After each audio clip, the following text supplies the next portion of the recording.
जय जगन्नाथ। सकाळु ब्रेकफास्ट रे जदि मन खुशी होला भलिया जलखिया मिली जाए ताहले लागे जेमिति आम दिनटी बहुत भलरे कटिबो ना कोन।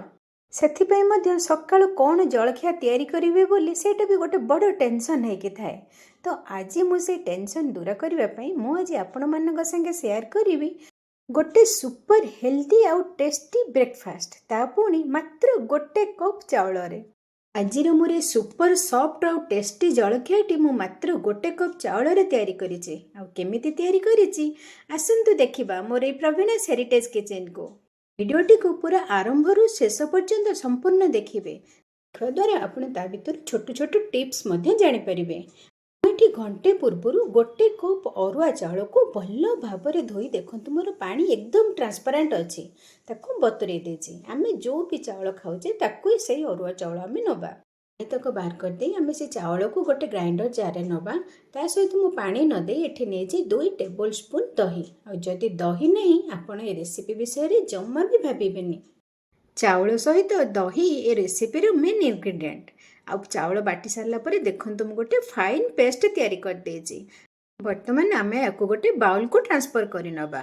ମୁଁ ଦେଖାଉଛି ଆପଣଙ୍କୁ ମୋର କନସିଷ୍ଟେନ୍ସି କେଉଁ ଭଳିଆ ହେଉଛି। ଟିକେ ପାଣିଆ ଲାଗୁଛି ନା, ତ ଏଇ ପାଣିକୁ ମୁଁ ଆଡ଼ଜଷ୍ଟ କରିବା ପାଇଁ ଏଠି ନେଇଛି 2 ଟେବୁଲ ସ୍ପୁନ୍ ସୁଜି।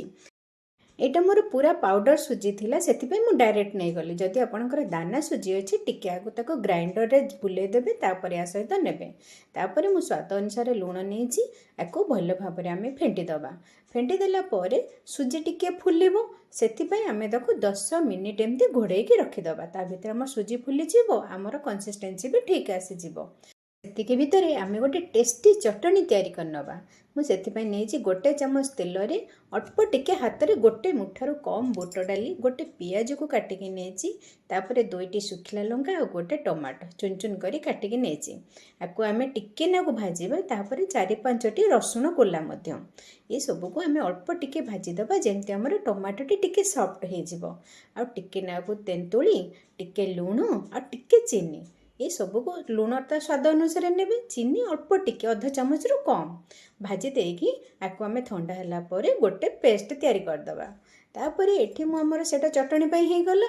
ବର୍ତ୍ତମାନ ମୁଁ ଏଠି ଗୋଟେ ପ୍ୟାନ୍ ବସେଇକି 2 ଚାମଚ ତେଲ ଦେଇକି ଗୋଟେ ସୋରିଷ ଆଉ ଭୃଷଙ୍ଗ ପତ୍ର ଦେଇକି ଗୋଟେ ତଡ଼କା ତିଆରି କରୁଛି। ଏଇ ତଡ଼କାରୁ ଆମେ କିଛି ରଖିଦେବା ଚଟଣିରେ ମିଶାଇବା, ଆଉ କିଛି ଆମର ଯେଉଁ ଚାଉଳ ବ୍ୟାଟର ଆମେ ତିଆରି କରିକି ରଖିଛେ ଆମେ ସେଥିରେ ପକାଇବା। 10 ମିନିଟ୍ରେ ଦେଖନ୍ତୁ ଆମର କନସିଷ୍ଟେନ୍ସିଟି, ଆମେ ଯେଉଁ ସୁଜି ପକାଇଥିଲେ ସେଇ ବି ଫୁଲି ଯାଇଛି। ଆମର ଯେଉଁ ଭଳିଆ କନସିଷ୍ଟେନ୍ସି ଦରକାର ସେଭଳିଆ ହେଇଯାଇଛି। ଦେଖାଉଛି ଆପଣଙ୍କୁ ଆମର ବ୍ୟାଟରଟି ଏଇଭଳିଆ ହେବା ଦରକାର। ଏହା ସହିତ ମୁଁ ନେଇଛି 1 ଇଞ୍ଚର ଅଦାକୁ ଏକଦମ ଛୋଟ ଛୋଟ କରି କାଟିକି, ଆଉ ଯେଉଁ ସୋରିଷ ଭୃଷଙ୍ଗ ପତ୍ରର ତଡ଼କା ତିଆରି କରିଥିଲେ ସେଥିରୁ ମଧ୍ୟ ମୁଁ ନେଇଛି।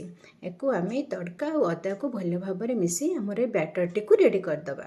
ଆମର କିଛି ବି ଦରକାର ନାହିଁ, ବହୁତ କମ୍ ଜିନିଷ ଆଉ କମ୍ ପରିଶ୍ରମରେ ମଧ୍ୟ ହେଇଯିବ। କେବଳ ଆମର ଚାଉଳଟି ଘଣ୍ଟେ ପୂର୍ବରୁ ବତୁରି ଥିବାର ଦରକାର। ଆମର ବ୍ୟାଟର ପ୍ରାୟ ରେଡ଼ି ହେଇଗଲାଣି। ବ୍ୟାଟରରେ ଆଉ ଗୋଟେ କିଛି ଜିନିଷ ମିଶାଇବା ପୂର୍ବରୁ ମୁଁ ଏଠି ଆଗ ପ୍ରଥମେ କେକ୍ ଟିନ୍କୁ ରେଡ଼ି କରିନେଉଛି। ତେଲ ପକାଇ ଆମେ କେକ୍ ଟିନ୍କୁ ପୁରା 4 ପଟ ଯାକ ଆମେ ଗ୍ରୀସ୍ କରି ନେବା। ତାପରେ ଆମ କେକ୍ ଟିନ୍ ରେଡ଼ି ହେଇଗଲା, ବ୍ୟାଟର ବି ପ୍ରାୟ ରେଡ଼ି ହେଇଛି। କିନ୍ତୁ ଆମର ସଫ୍ଟ ହେବା ପାଇଁ ମୁଁ ଏଠି ନେଇଛି ଗୋଟେ ପାଉଚ୍ ଇନୋ। ଇନୋଟା ବବଲ ହେବା ପାଇଁ ମୁଁ ଟିକେ ପାଣି ଦେଇଦେଇଛି, ତାକୁ ଏବେ ଆମେ ଫେଣ୍ଟି ନେବା।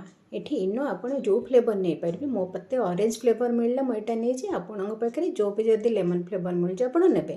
ତାପରେ ଇନୋ ଫେଣ୍ଟି ସାରିକି ଆମେ ଇମିଡ଼ିଏଟ୍ କେକ୍ ଟିନ୍ରେ ଢାଳିବା, କାରଣ ଆମ ବ୍ୟାଟରଟି ପୁରା ଏରେଟେଡ୍ ହେଇଯାଇଛି।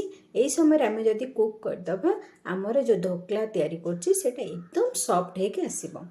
ଆହୁରି ମଧ୍ୟ ମୁଁ 10 ମିନିଟ୍ ପୂର୍ବରୁ ମୁଁ ମୋର ଷ୍ଟିମର ମଧ୍ୟ ରେଡ଼ି କରିକି ରଖିଛି। ଆଉ ଇଏ ପୁରା ଷ୍ଟିମ୍ ହେଇକି ଅଛି, ଆମେ ତାରି ଉପରେ ହିଁ ସାଙ୍ଗେ ସାଙ୍ଗେ କେକ୍ ଟିନ୍ ରଖିବା। ଆଉ କିଛି ପକାଇବା ଦରକାର ନାହିଁ, ଖାଲି ଟିକେ ସୁନ୍ଦର ଦିଶିବା ପାଇଁ ମୁଁ ମୋ ଉପରେ ଟିକେ ନାକୁ ଲାଲ ମିର୍ଚି ପାଉଡ଼ର ପକାଇ ଦେଉଛି। ତାପରେ ତାକୁ କୁକ୍ କରିବା ପୁରା 20 ମିନିଟ୍ ପର୍ଯ୍ୟନ୍ତ। ପାଖାପାଖି 20ରୁ 25 ମିନିଟ୍ କୁକ୍ କଲେ ହିଁ ଆମର ଯେଉଁ ଚାଉଳ ଢୋକଲା ତିଆରି କରୁଛେ ସେଇଟା ଏକଦମ ସଫ୍ଟ ଆସିବ ଆଉ ଟେଷ୍ଟ ବି ମଧ୍ୟ ଲାଗିବ।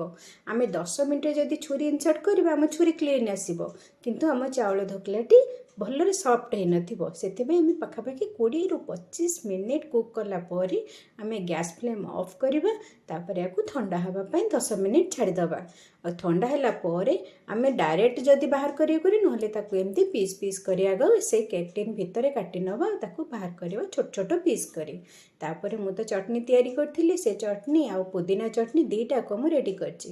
ଏହା ସହିତ ଆପଣ ଗ୍ରୀନ୍ ଚଟନି ଆଉ ୟେଲୋ ଚଟନିରେ ଖାଆନ୍ତୁ, ଦେଖିବେ ବହୁତ ମଜା ଲାଗିବ। ଆପଣଙ୍କ ଘରେ ବି ସମସ୍ତେ ଜଳଖିଆ ଖାଇ ଖୁସି ହେଇଯିବେ। ଦେଖୁଛନ୍ତି ନା, ଏ ଚାଉଳ ଢୋକଲାଟି କେତେ ସୁନ୍ଦର ହେଇଛି ଆଉ ସଫ୍ଟ ବି ମଧ୍ୟ ବହୁତ ହେଇଛି। ଦେଖୁଛନ୍ତି ନା, ଚାରିପଟୁ କେତେ ଜାଲିଦାର ହେଇଛି ଆଉ ବଢ଼ିଆ ବି ଲାଗୁଛି। ମୁଁ ଭାବୁଛି ଆପଣଙ୍କୁ ନିଶ୍ଚୟ ମୋର ରେସିପିଟି ବହୁତ ଭଲ ଲାଗିଥିବ। ଆପଣ ଘରେ ତିଆରି କରିବେ ଆଉ କେମିତି ହେଇଛି କମେଣ୍ଟସରେ ଜଣାଇବେ। ଏ ରେସିପିଟି ଯଦି ଆପଣମାନଙ୍କୁ ଭଲ ଲାଗିଲା ତାହେଲେ ସବସ୍କ୍ରାଇବ୍ କରିଦେବେ ଆଉ ହସିକି ଲାଇକ୍ ବଟନ୍ ପ୍ରେସ୍ କରିଦେବେ। ହଁ, କମେଣ୍ଟସ୍ ଦେବାକୁ ଜମା ବି ଭୁଲିବେନି।